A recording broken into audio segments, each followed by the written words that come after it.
Okay, here we go. Just focusing on the two of us, and I'm going to interview. Okay, hi. Hi. Steve Maleski.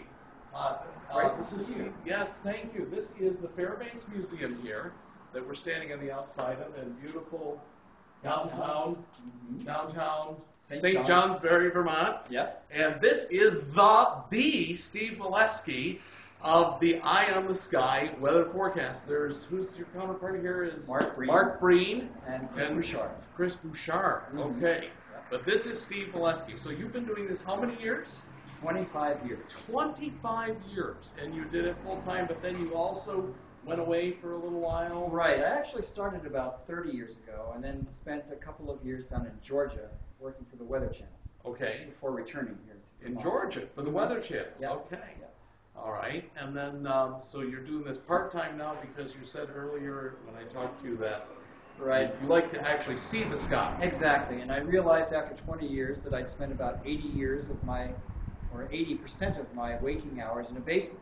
In the basement, in front of a computer, in front of machines that told you about the weather. Exactly, and I didn't want to come back 20 years from now and say, oh, I've spent 80% or 40 years of my life in a basement. In the basement. Yes. Okay, so outside, when you're not doing the weather, what else do you do?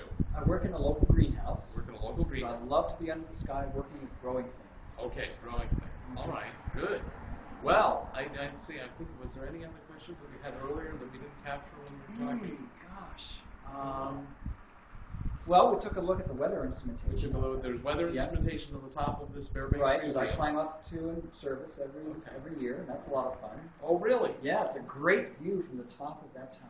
Okay. Yeah. Oh, I bet. Yeah. I saw that it was high up there. Yeah. All right. Well, thank you for sharing. Oh, great pleasure to meet you. And this is the Fairbanks Museum, and he also hosted the planetarium presentation, which was excellent.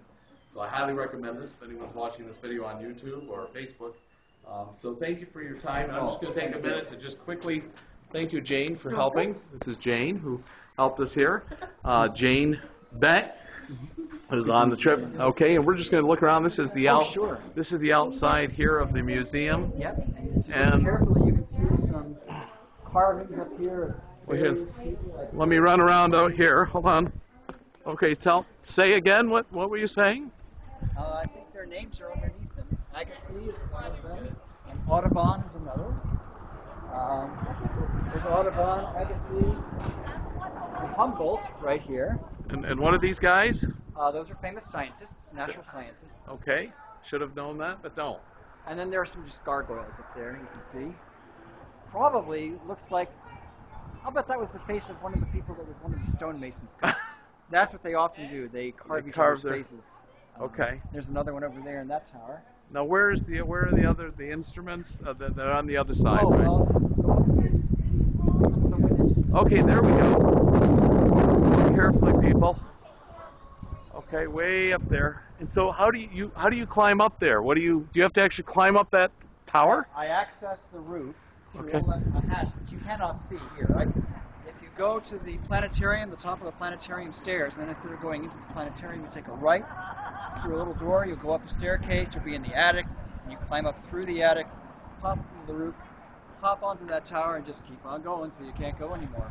Wow. Okay, so you actually, you climb right up that tower. Yep, and I get, of course, some safety equipment so I can hang off the top of I would hope so. Yep. How many feet up is that? That's about 75 feet up. 75 feet. Well, I've been to Six Flags Great Adventure where they go up 100 feet and jump into water. Ooh, I'd love to do that. Bungee jump? No, they dive right off 100 feet. Oh, I've jumped right off a 50-foot diving platform before, but never 100. 100. Oh. They have to tread the water so that, because you can't see it from 100 feet. You can't, right. And when you come back up, you can't tell the surface and whatever. But that's 5 feet by the day. Look at that. 30, 35. Okay, so say your famous line when I close this video. Okay, this is Steve Maleski with an eye on the sky. No, this is meteorologist Steve Maleski. Oh, well, okay. Well, let's do it. This is meteorologist Steve Maleski with an eye on the sky. All right, thank you. Oh, sure, All right, Jim. take care. Have a good day. Thank you.